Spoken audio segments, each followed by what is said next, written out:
Protect your DNA. BioPQQ can promote formation of new mitochondria. Infowarsstore.com. A terror attack rocked Brussels, Belgium today. 34 people have died so far and nearly 200 others have been injured. Now, there were 2 bombs that went off at the Brussels airport and another went off on the metro train, injuring all of those people. The foreign ministry there says some terrorists involved in the deadly plot are still at large. The armed police had a dramatic standoff and they arrested 2 men in the city center. They also have conducted dozens of raids. They swooped on a number of suspects, as the Belgian foreign ministry said that many of those behind this terror plot are still at large. So due to some CCTV footage, they've revealed a picture of 3 of the suspects. 2 of those were reportedly killed in suicide attacks, and another man is now believed to be on the run. It emerged that this afternoon, police, during one of these raids, discovered nail bombs, a number of chemical products, and an ISIS flag at a house in the area in connection with this morning's attacks. And of course, you know, ISIS has already come out claiming responsibility for these attacks in Brussels. They released a statement through one of their propaganda channels. They said that this attack in Belgium, that it was targeted as a country participating in the international coalition against the Islamic State. But that doesn't really make a lot of sense because the country only carried out a limited bombing campaign confined to Iraq, and they stopped those airstrikes in June 2015. So the timing of these attacks is a little more likely that it's a retaliatory attack for the arrest of one of the Paris attack suspects, Salah Abdeslam.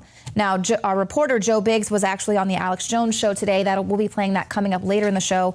He was positing this idea that not only was it a retaliatory attack because of this, but also it could have been a diversionary attack to take some of the heat there. We know that they've had armed guards around this area in Molenbeek for months there after these Paris terror attacks. And so this could have been sort of a diversionary attack to take some of the presence away from that area and allow some of these jihadis that are being protected in this neighborhood in Molenbeek, allow them an opportunity to escape, regroup. So, I mean, ISIS here, they also say, you know, this is just the beginning, more to come. And of course, we have reports of ISIS supporters championing these attacks on Twitter, which for whatever reason, Twitter allows this hashtag to be trending. And they're saying, you know, we have come to you with slaughter. It's just ridiculously sick stuff. Now, of course, never let a crisis go to waste. The Democrats are already automatically expanding for a police state measures, expansion of police state measures at airports. They want to expand TSA search perimeters. And so these are additional security measures at airports. And Senator Chucky Schumer said, when we do, it's going to be critically important that we look again at the safety and security of our transit systems to ensure this type of attack doesn't occur on American soil. So earlier today, they rushed through a voice-voted legislation. It extends authorization for the FAA through July 15th. It'll tighten the vetting process for TSA employees, more emphasis on counterterrorism training and funding for those efforts, of course, more money. And Democrats are calling for expanding security perimeters at the airports. So the Brussels attacks occurred at the ticketing area. So, of course, this means that any passengers who are now arriving at the airport are going to be subjected to naked body scanners, intrusive searches, police squads with automatic weapons, and, of course, profilers looking for behavioral indicators of terrorism before they even reach the gate. And we've already seen how the TSA has expanded its perimeters to include rodeos, football games, highway way stations, and train terminals. So, again, this is the security theater that in order to protect us, they have to build a prison around us. And this is exactly what the terrorists want. They want to win. Now, we know how Trump has responded to this. Trump wants to expand the police state. He is all for it. Now, let's take a look at what Hillary Clinton would do. She says, you know, Trump says he wants to close off the borders to everyone, shut them down. Well, Clinton says that's unrealistic, which I don't disagree with her. But just to get an idea of how a President Hillary Clinton would handle it, look to 2012 when the State Department, then headed by Clinton, ordered the TSA not to subject the Muslim Brotherhood to a pat-down or most types of screening. This was according to a one-page document that was obtained by the Investigative Project on Terrorism, and it showed that members of a Muslim Brotherhood delegation that were traveling through Minneapolis Airport and New York's JFK Airport and Dulles Airport were handed expedited entry known as port courtesy. And the document contains 4 separate entries, which include a directive that Muslim Brotherhood members not be pulled into secondary upon arrival at the point of entry. And prior to their trip to the state, so prior to that, the Muslim Brotherhood was labeled a terrorist organization by the Egyptian government for the bombing of a police station. And of course, the man who was in that delegation wasn't even elected as the president or anything yet. So he was given port courtesy, which is normally reserved for high-ranking government officials, of which he was not one at the time. So contrived security theater for all the rest of us. Meanwhile, terrorist organization Muslim Brotherhood can just come on in. They don't need any secondary checks. Now, Ted Cruz, of course, he's not blaming jihadis. He's not blaming ISIS. He's not blaming any Muslim Brotherhood or even the empire, which has caused all of this global unrest in order to exact all of their resources. Ted Cruz is blaming Donald Trump for Brussels. He said, Trump said that the United States can no longer afford NATO. And so this is what Ted Cruz had to say. Well, I will say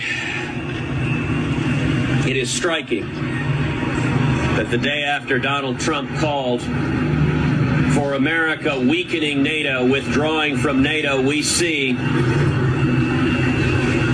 Brussels, where NATO is headquartered, the subject of a radical Islamic terrorist attack. And of course, globalist think tanks that bolster support for NATO have immediately used this crisis to call for the invasion of Syria. Now, this is a former advisor to Hillary Clinton on Syria, Frederick C. Hoff. He's now a resident senior fellow at the Atlantic Council's Rafik Hariri Center for the Middle East. He's calling for invading Syria in the wake of the deadly attacks in Brussels. He says killing ISIS in Syria can ease the migration crisis and hasten the demise of this murderous band in Iraq. Ooh, everything that everyone is so concerned with. Why aren't we killing ISIS in Syria? Let's ease this migration crisis and hasten the demise. And this is exactly what we've been saying is problem, reaction, solution. And of course, the Atlantic Council is aligned with NATO. They are established in 1961 by former Secretaries of State Dean Acheson and Christian Herter. It was created to bolster support for NATO. So here he is immediately saying, well, we need to get in there in Syria and take out ISIS. Mind you, no one had even heard about ISIS until the U.S. rejected going into ISIS in 2013, going into war with Syria. And then all of a sudden, ISIS is everywhere, that we have mass migration into Europe. So the problem, reaction, solution. Now, Hoff's call to engage the Syrian opposition at all levels, in practical terms, is a call to work with elements in Syria who were sympathetic to the attack in Brussels that killed at least 34 people today. So these are the so-called Syrian opposition who subscribes to radical Wahhabi Salafism. And like we pointed out before, Bashar al-Assad is not responsible for the presence of al-Qaeda-inspired groups in Syria. It is the United States, its European partners, and specifically the Gulf Emirates, led by Saudi Arabia. They are responsible. It's their Wahhabi Salafism. And the Pentagon has admitted the preferable option in Syria is the establishment of an Islamic principality and Sharia law. Now, Kurt Nimmo is writing here that the attack in Brussels is going to be used to intensify the war on manufactured terror. Of course, we're already seeing that. And in addition to further locking down Europe and the United States and expanding the power of the police state, the attack will be exploited to move against Assad under the cover of attacking the Islamic State, which, of course, is a creation of the Pentagon during its occupation of Iraq. Because, again, like I said, ISIS wasn't even on the radar until the U.S. didn't want to go with Obama's red line and go into war with Syria. So this is all manufactured. These are real terror attacks. These are real terrorists we're dealing with, but they're being utilized. Now, Ted Cruz, of course, mentioned him earlier, how he went to blame Donald Trump. Well, now he's kind of echoing some of the things that Donald Trump has said, and he's facing some backlash for it. He has called for law enforcement, saying that they should be allowed to patrol and secure Muslim neighborhoods before they become radicalized. Oh my goodness, so racist. Now, this is Senator Charles Schumer there, Democrat out of New York. He says, that's not what we do in America. We don't take race, religion, creed, color, and say we're going to monitor everyone. Well, I'm sorry. I beg to disagree there with you, Chucky Schumer, because that's exactly what New York did. You'll remember that they're facing some backlash now, paying off a really hefty lawsuit for the secret NYPD surveillance program that they had to repeal because it was violating constitutional rights of people that they were spying on these Muslim neighborhoods after 9/11. Well, of course, now they have done away with that secret surveillance program, and we have others wanting to come in to reinstate that program before something like what happened in Brussels today happens here. Now, this is something that Trump has been talking about earlier, and he was demonized for it. He called out Brussels, saying that Brussels was an Islamist hellhole, and he was panned by critics for insulting the Belgian capital. The Belgian capital even put out a video countering this idea that it was an Islamist hellhole. And they even put out this video saying, you know, what, call in, and you could call to random phone booths throughout the city where seemingly random stranger would pick it up and go, no, Belgium, this Brussels is a great place. No, I don't see any terrorists here. So they wanted to counter that campaign. Here's what Donald Trump was warning about earlier this year. There's something going on, Maria. Go to Brussels, go to Paris, go to different places. There's something going on, and it's not good, where they want Sharia law, where they want this, where they want things that, you know, there has to be some assimilation. There is no assimilation.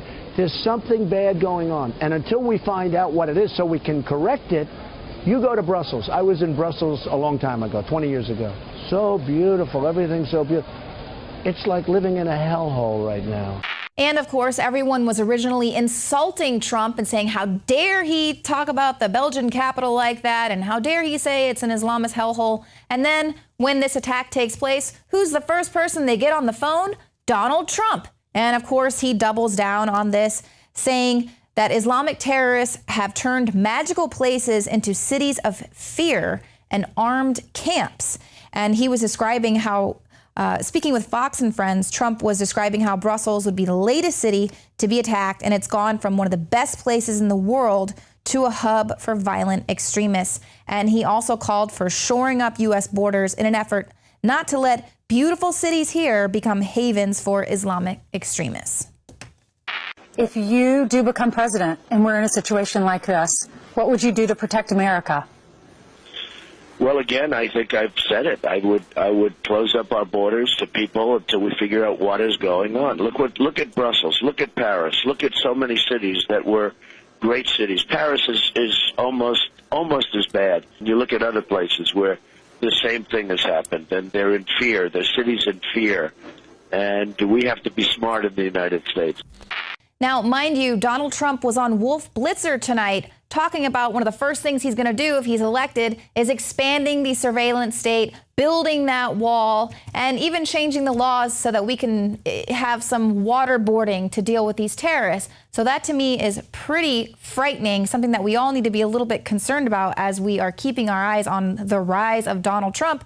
But you know what? It can't be worse than the current president that we have in office. Take a look at what he was doing just several moments after addressing for 40 seconds the latest terror attack that was taking place in Brussels.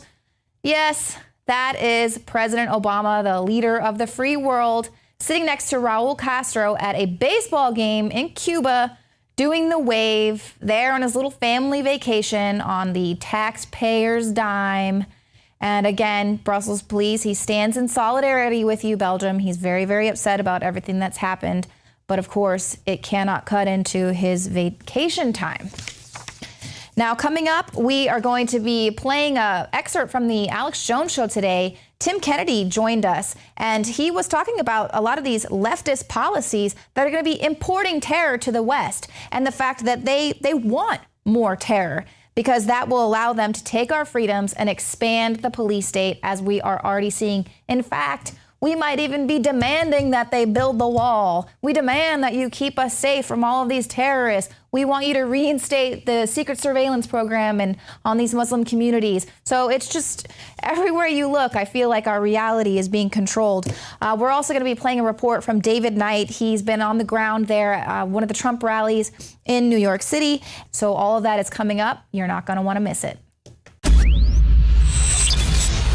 We're living in some kind of Orwellian nightmare now, and that everything that you hear now contributes to turning you into a robot. I think that New York is the new model for the new concentration camp, where the camp has been built by the inmates themselves, and the inmates are the guards, and they have this pride in this thing they've built. They've built their own prison, and so they exist in a state of schizophrenia, where they are both guards and prisoners, and as a result, they no longer have, having been lobotomized, the capacity to leave the prison they've made, or to even see it.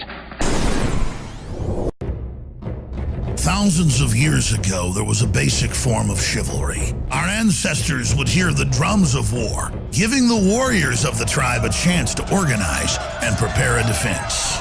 60 years ago, when foreign air forces were approaching filled with bombs, they had drums of their own, air raid sirens. But in the 21st century, there are silent weapons for quiet war. Pathogens added to the food and water, and to the lining of plastics that destroy our vitality, turn off our hormones, and accelerate our journey towards death. I personally counter this onslaught with Anthroplex. Anthroplex is designed with known organic concentrated herbs to create the basic foundation to normal metabolic activity inside the human body. Discover why Anthroplex is turning so many heads today. It's time for us to take our bodies back into our own hands, and it starts at InfoWarsLife.com with Anthroplex.